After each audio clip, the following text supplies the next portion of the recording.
Merhabalar, bugün sizlerle görmüş olduğunuz zikzak model telefon çantasını çalışacağız. Umarım beğenirsiniz. Ben çok beğendim gerçekten. Kanalıma abone olmayı, Instagram'dan beni takip etmeyi ve yaptığınız çantaları bana Instagram üzerinden göndermeyi unutmayın. Hepinize kolaylıklar diliyorum.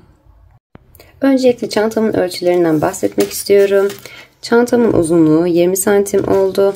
Eni de şu şekilde 14 santim olmuş oldu. Çantam için zincir kullandım. Bu şekilde zincirli bir askı kullandım ve böyle mıknatıslı bir çıt çıt kullandım. İpimi video içerisinde bahsediyorum ve açıklama kısmına linkini ekleyeceğim. Hadi o zaman çantamızın yapımına başlayalım. Çantam için bu şekilde Saturday Hobby'nin Fillers Makrame Midi Cord ipini kullanıyorum. İpimin ölçüsü 200 gram ağırlığı ve 230 metre. Bunun muhtemelen tamamını kullanmayacağım, zaten ne kadar gideceğiyle ilgili bir fikrim yok. Videonun sonunda ne kadar gittiğini sizlerle paylaşacağım. Bu şekilde kalınlığı yazmamış maalesef. Sanırım 2 milim kadar, 1,5-2 milim kadar kalınlığı var ipimin. Malzemem bu şekilde. 3,5 milimde tığ kullanıyorum. Açıklama kısmına ipimin linkini ekleyeceğim. Oradan ulaşabilirsiniz. Hadi çantamızın yapımına başlayalım. Çantam için öncelikle şu şekilde parmağımı dolayarak bir tane sihirli halka oluşturuyorum. İpimi içerisinden çekiyorum. Bir zincir çekiyorum. İpimi parmağımdan çıkarıyorum. Sihirli halkamın içerisine tığımı batıp bir tane sık iğne yapıyorum. Aynı yere tekrar batıyorum. İkinci sık iğnemi yapıyorum ve aynı yere tekrar batarak üçüncü sık iğnemi yapıyorum. Sihirli halkamın içerisinde 3 tane sık iğnemi oluşturdum. Şu şekilde halkamın ipini çekerek sıkılıyorum. Bu noktada bir tane zincir çekip bir üst sırama geçiş yapıyorum. 3 tane sık iğne ile başlamış oldum. İpimi de arada gizleyeceğim. Zincirimi çektim. Örgümü çeviriyorum. Bakın çantamızı yaparken hep arka kanatlara batacağız. Şimdi şöyle detaylı olarak göstereyim. Dibindekine batacağım. Üst kısmından, bakın ortadan baktığınızda şöyle V şeklinde duruyor. Üst kısmından battığınızda şuradaki arka kanadını alıyoruz. Şöyle. Arka kanadına batıyorum. İpimi arada yürüteceğim. Buradan ipimi çekip bir sık iğne yapıyorum. Aynı yere tekrar batarak bir sık iğne daha yapıyorum. 2 tane sık iğne oluşturmuş oldum. Hemen yanındaki sık iğneme geçiyorum. Bakın yine buraya da üstten batarak arka kanadını alıyorum. Şöyle üstten batıyorum ve şuradaki arka kanadını alıyorum. Buraya bir sık iğne, aynı yere tekrar batıyorum. İkinci sık iğnem ve aynı yere tekrar batarak 3 tane sık iğne oluşturuyorum. Oluşturmuş olduğum bu 3 sık iğnemin ikincisine işaretleyicimi takıyorum. Bu benim tepe nokta. Hemen yanındaki sık iğneme geçiyorum. Sonda şöyle biraz küçük gözüküyor ama orası hep gizleniyor. Oraya dikkat etmemiz gerekiyor ki sayılarımız yanlış olmasın. Oraya da yine üst kısımdan şöyle yakınlaştırayım biraz. Şu arka kanadına şöyle batıyorum. İpimi yine arada yürütüyorum. Bir sık iğne yapıyorum ve aynı yere tekrar batarak bir sık iğne daha yapıyorum. Bakın baştaki 3 tane sık iğnem vardı. İlkine 2 tane, ikincisine 3 tane. 3 tane yaptığımın ikincisine işaretleyicimi taktım. Ve üçüncüsüne de yine 2 tane sık iğne oluşturdum. Bu noktada bir zincir çekip bir üst sırama geçiş yapıyorum. Ne demiştim? Hepsinin arka kanatlarına batıyorum. Bütün sıralarımda aynı şekilde. Bir zincirimi çektim. Dibindeki ilk sık iğneme şöyle yine arka kanadına şuradan batıyorum. Bir sık iğne yapıyorum. Aynı yere tekrar batıyorum ve 2 tane sık iğne oluşturuyorum. Yeteri uzunluğa gelene kadar bu şekilde başta ve sonda 2'şer tane batacağız ve ortada da 3 tane batarak ilerleyeceğiz. Yani buradaki baştaki ve sondaki değişmiyor. 2 tane battım. Arttırmamı yaptım. Yanındaki sık iğneme geçiyorum. Yine arka kanadına bakın. Arka kanadına batıyorum. Bir sık iğne yapıyorum. Yanındakinin arka kanadına batıyorum. Bir sık iğne yapıyorum. Baştakine çift battım. Sonraki 2 tane sık iğneme birer tane sık iğne yaptım. İşaretleyicimin olduğu yere geldim. Burada işaretleyicimi çıkarıyorum. İşaretleyicimin olduğu yerin yine arka kanadına batarak 3 tane sık iğne oluşturuyorum. 1, 2 ve 3. Yine ikincisine işaretleyicimi takıyorum. Bir çift yaptım, 2 tek yaptım, 3 tane sık iğne battım ortadakine. De sonda 3 tane sık iğnem kaldı. Buraya bir sık iğne yapıyorum. Yine arka kanadını alarak bir, yanındakine yine batıyorum arka kanadına, bir sık iğne de buraya yapıyorum. 3 kere battıktan sonra 2 tanesine birer tane battım. Birer tane tek yaptım. Yani bir çift, 2 tek, 3 tane battım, 2 tek yaptım ve sondakine geldim. Bakın yine dönmüş kenar kısma. Burayı unutmuyorum. Arka kanadına batarak buraya da bir çift sık iğne yapıyorum. 1 ve 2. Üçgenleşmeye başladı. Bir zincir çekip bir üst sırama geçiş yapıyorum. Ben dibindeki ilk sık iğneme batıyorum yine. Bakın hep arka kanatlarını alıyorum. Buradaki arka kanadına batıyorum. Bir sık iğne yapıyorum. Aynı yere tekrar batarak bir sık iğne yapıyorum. Baştaki çiftimi oluşturuyorum. Arada 4 tane sık iğnem var. Bunların her birine birer tane sık iğne yapıyorum. İşaretleyicime kadar olan sık iğnelerimin hepsine birer tane batıyorum. Arka kanatlarına. 1,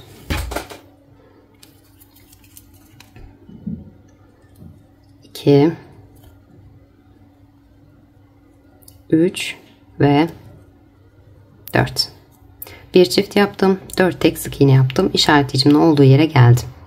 Burada yine üçgen kısmını oluşturmak için işaretleyicimin olduğu yerin arka kanadına 3 tane sık iğne yapıyorum. 1, 2 ve 3. Yerimi kaybetmemek için ikincinin üzerine tekrar işaretleyicimi takıyorum. 3 tane sık iğne yapmıştım. İkincisine işaretleyicimi taktım. Sonraki 4 sık iğneme birer tane sık iğne yapıyorum. Arka kanatlarına batarak. 1, 2,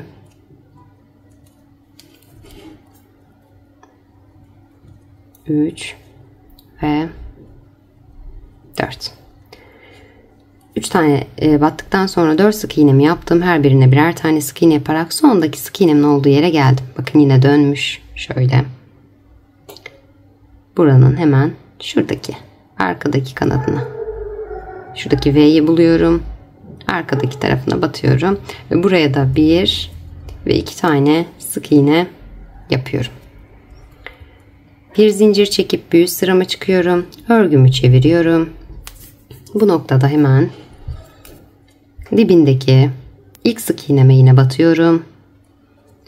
1 ve 2 tane sık iğne yapıyorum. İlk başta çiftimi oluşturduğum, sonraki işaretleyicim olan teklerime birer tane sık iğnelerin üzerine birer tane sık iğne örüyorum. Arka kanatlarına batarak. 1, 2,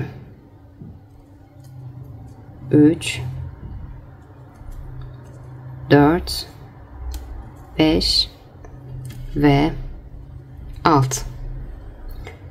Çiftimden sonra 6 tane tek sık iğne ördüm. İşaretleyicimin olduğu yere geldim.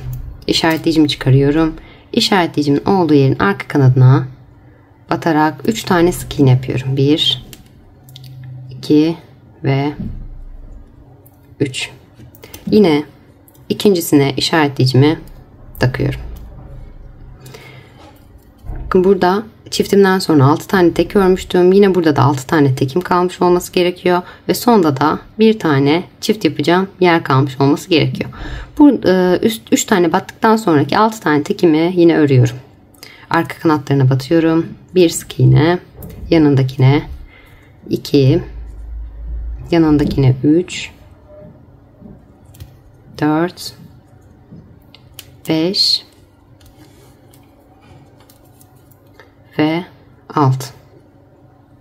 Bakın son sık iğnem yine böyle dönmüş. Burayı yine buluyorum. Bakın V şeklinde şurası. Bunun şuradaki arka kanadına batıyorum. Ve 1, 2 sık iğne yapıyorum. Çiftimi oluşturuyorum. Başta bir çift, 6 tek, 3 tane battım. 6 tek, bir çift yapmış oldum. Bir zincir çekiyorum. Örgümü çeviriyorum.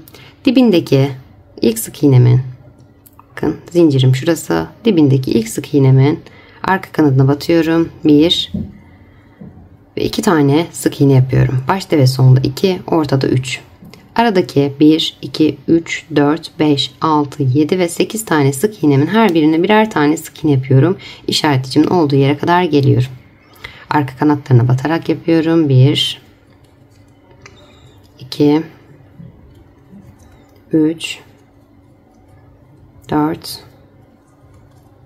5, 6, 7 ve 8.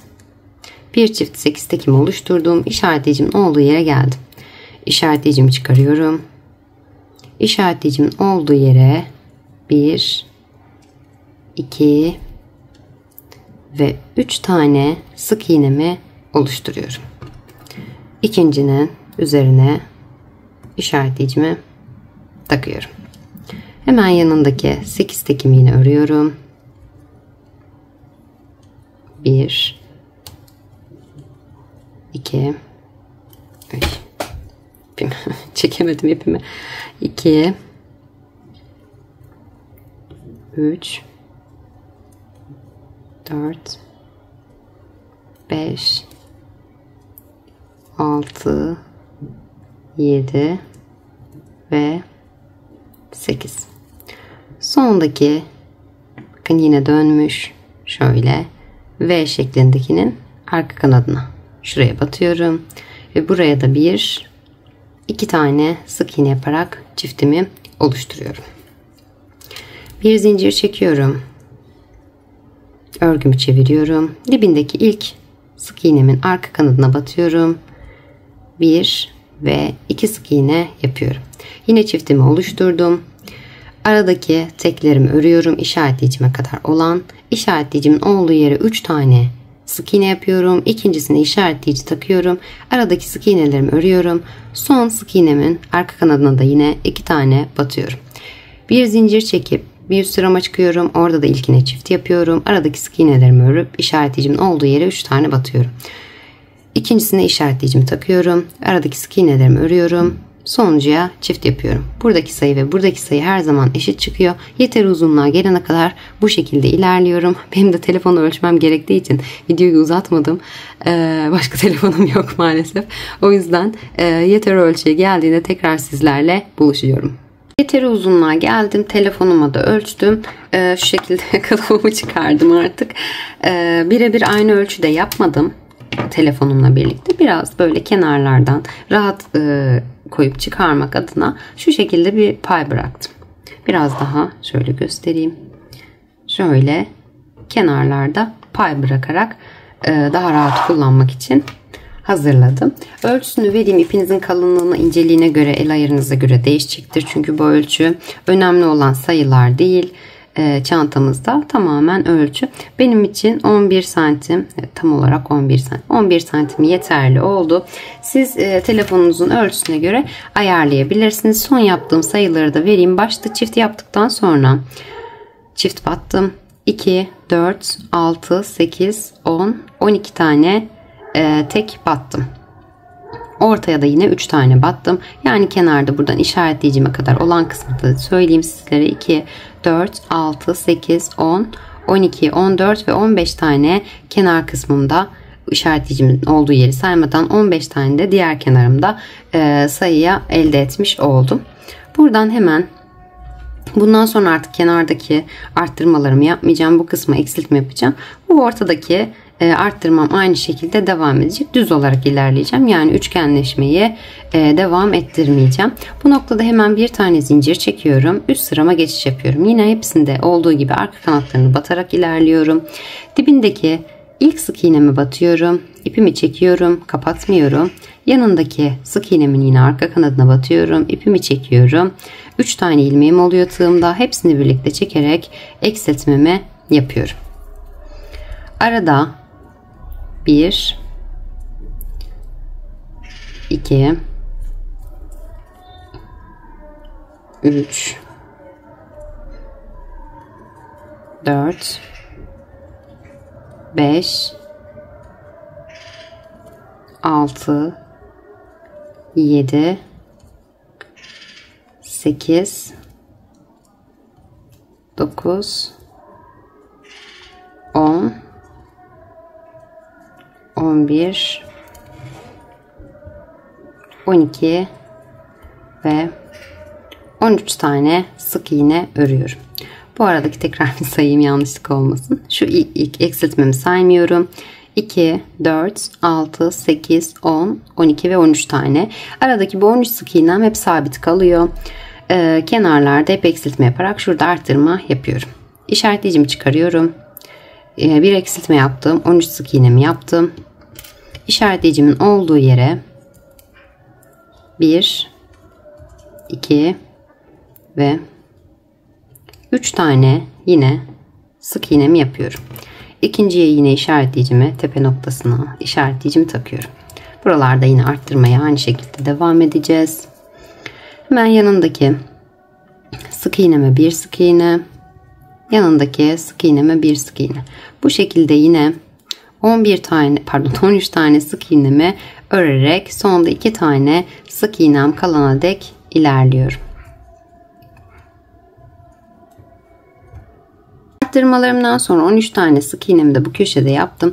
Bu işaretleyicimden sonraki sık iğnemi de sayınca 14 tane sık iğne elde etmiş oldum. Burada da aynı şekilde işaretleyicimden öncekini sayıyorum 14 ve baştaki eksiltmemle beraber 15 tane sık iğnem bu tarafta olmuş oluyor.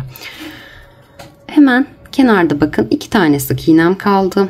Şurada. Bunun yine arka kanadına batıyorum. İkincisinin ipimi çekiyorum, kapatmıyorum ve yanındakinin de yine arka kanadına batıyorum, ipimi çekiyorum.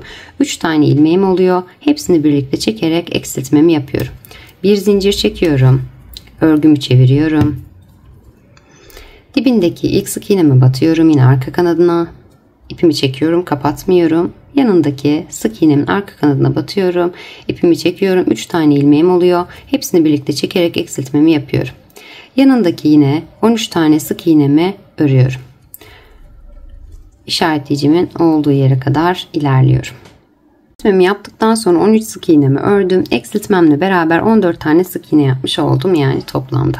Burada işaretleyicimin olduğu yere geliyorum. İşaretleyicimi çıkarıp buraya yine 3 tane 1, 2 ve 3 tane sık iğnemi yapıyorum. İkincisine işaretleyicimi takıyorum.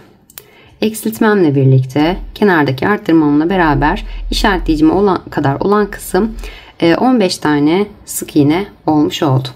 Hemen yanındaki yine 13 tane sık iğnemin her birine birer tane sık iğne yaparak sonda 2 tane sık iğnem kalana dek ilerliyorum. Arttırmamdan sonra 13 tane sık iğnemi yaptım. Burada işaretleyicimden sonra toplamda şuradan itibaren sayarsam da 14 tane sık iğne elde etmiş oldum. Sonda 2 tane sık iğnem kalıyor. Hemen bunun arka kanadına batıyorum, ipimi çekiyorum, kapatmıyorum. Yanındakinin arka kanadına batıyorum, ipimi çekiyorum. 3 tane ilmeğim oluyor. Hepsini birlikte çekerek eksiltmemi yapıyorum. Bir zincir çekiyorum. Örgümü çeviriyorum. Dibindeki ilk sık iğnemin arka kanadına batıyorum. İpimi çekiyorum. Kapatmıyorum. Ve yanındakinin arka kanadına batıyorum. İpimi çekiyorum. 3 tane ilmeğim oluyor. Hepsini birlikte çekerek eksiltmemi yapıyorum. Aradaki 13 sık iğnemi örüyorum. İşaretleyicime kadar olan yerde işaretleyicimin üzerine 3 tane sık iğne yapıyorum. Arttırmamı yapıyorum. Ve aradaki 13 sık iğnemi örüyorum yine. Sonda 2 tane sık iğnem kalıyor. Bunlara da eksiltmemi yapıyorum. Bir zincir çekip bir üst sırama geçiyorum. Yine baştaki gibi eksiltmemi yapıyorum. Aradaki 13 sık iğnemi örüyorum. Buradaki 13 sık iğne hiçbir zaman değişmiyor. Aradaki işaretleyicimin olduğu yere 3 tane sık iğne yapıyorum. Kenardaki 13 sık iğnemi örüyorum. Sonda 2 tane sık iğnem kalıyor. Yine eksiltmemi yapıyorum. Başta ve sonda eksiltme, işaretleyicimin olduğu yere arttırma yaparak yeter uzunluğa gelene kadar bu şekilde ilerliyorum. Evet, aynı işlemleri tekrarlayarak istediğim boyuta kadar ulaştım. Santim ölçüsünü de sizlerle paylaşmak istiyorum. Hemen şu bakın uç kısmından itibaren ölçtüğümde 46 santim çantamın uzunluğu olmuş oldu. Şöyle telefon kılıfıma da ölçeyim.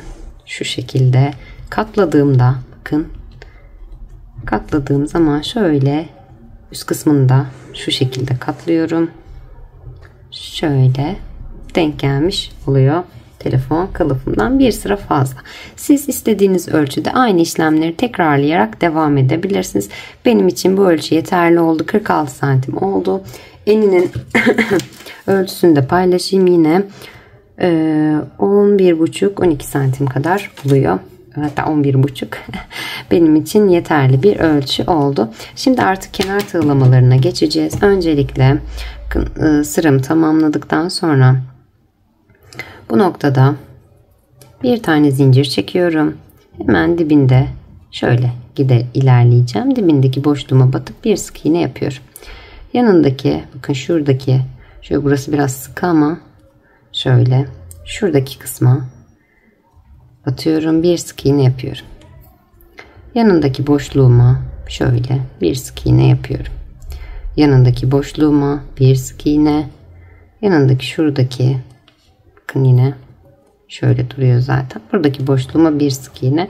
Siz bunları elinizin ayarına göre, çekme toplama yapmamasına göre istediğiniz kadar batabilirsiniz. Buraya bir, buraya iki, yani gördüğünüz her boşluğa batabilirsiniz. Özellikle bir sayımız yok burada. Bu şekilde devam ederek köşeme kadar geliyorum. Köşemde de aynı işlemi devam ettirerek iki kenarlara ben ikişer tane batmayı düşünüyorum. Belki 3 de batabilirim. Siz dediğim gibi toplanmasına göre bakın. Ona göre kenarların sık iğnelerini de belirleyin. Döndüm. Diğer kısımlarında sık iğnelerini yaptıktan sonra bu köşeme, şu zikzak kısmımın başladığı yere kadar ilerliyorum. Evet, tüm etrafına sık iğnelerle giderek köşeye kadar geldim. Diğer köşelerimde ben 3'er tane battım. 3'er tane benim için yeterli oldu. Ay, ışığı yakmayı unutmuşum. Akşam saatleri oldu artık. Karanlık olmasın. Kenarları dediğim gibi tığladım. Üçgen kısmımın başlangıcına geldim. Buradan hemen, evet, son, bakın şuradaki son boşluğuma da batıp sık iğnemi yapıyorum. Daha sonrasında bunların hepsine kaydırma ile ilerleyeceğim. Daha düzgün bir görüntü olması için şuradaki ilk sık iğneme tığımı batıyorum, ipimi çekip kaydırmamı yapıyorum. Yanındakine kaydırmamı yapıyorum. Yanındakine kaydırmamı, bu şekilde kaydırmalarımı yaparak ilerliyorum. Köşeme kadar geliyorum. Artık ipimi kesip dikişime geçiş yapıyorum. Kenar tığlamalarımı da yaptıktan sonra bakın görüntüm şu şekilde gayet hoş oldu. Yaptıktan sonra sonda kalan ipimi şu şekilde aşağı kadar getirdim. İpimi biraz uzun kestim ben dikişimde kullanmak için. Dikişim için kenarlarımı sabitledim. Şöyle kılıfımı tekrar şöyle koyacağım. Bakın şöyle şuradan çok az bir, tam gözüküyor mu bilmiyorum, çok az bir boşluk bırakıyorum ki rahat tutup çıkarabileyim diye. Bunun kenar kısımlarının ölçümünü yaparken iki kenarın eşit olmasına dikkat ediyorum. Onu da şuradan yola çıkarak yapabilirim. Bakın şöyle zikzakımın baş kısmını işaretleyicim takmıştım. Şuradan şöyle zikzakı devam ettirirseniz diğer ucunu buluyorum. Bu şekilde ölçümüm tam şekilde olmuş oluyor. Hemen dikişimize başlayalım. İpimizle iğnemizi geçirdik. Bu noktada şöyle, şurada en son ben buraya kadar kaydırdım. Siz içten şöyle şu düğümünüzü attıktan sonra şu kısımdan bakın. Şu şekilde geçirerek yapabilirsiniz. Ben de geçireyim. Evet. Buradan hemen bakın buradaki işaretleyicilerimi çıkarıyorum. Buradaki yine arka kanatlarını alarak yapacağım dikişimi. Buradakinin arka kanadına ve karşısındakinin köşe olduğundan emin olayım. 3 tane yapmıştım. İkincisi burası. İkincisine batıyorum. 3 köşemde 3 gittim demiştim. İkincisine batıyorum. Arka kanadına, birbirine bakan kanadına yani. Bu şekilde geçiriyorum. Tekrar aynı yere batıyorum. Sıkılamak için. Çok çektirmeden, çok da sıkı bırakmadan yapıyorum dikişimi. Yanındakine geçiyorum. Karşısındakine geçiyorum.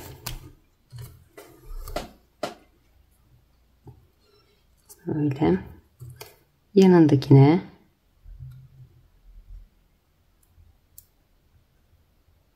doğru yere basamadım. Da bir çıkıntısı olmuş galiba. Işık da var, gözümü alıyor. Video çekerken biraz akşamları zor oluyor.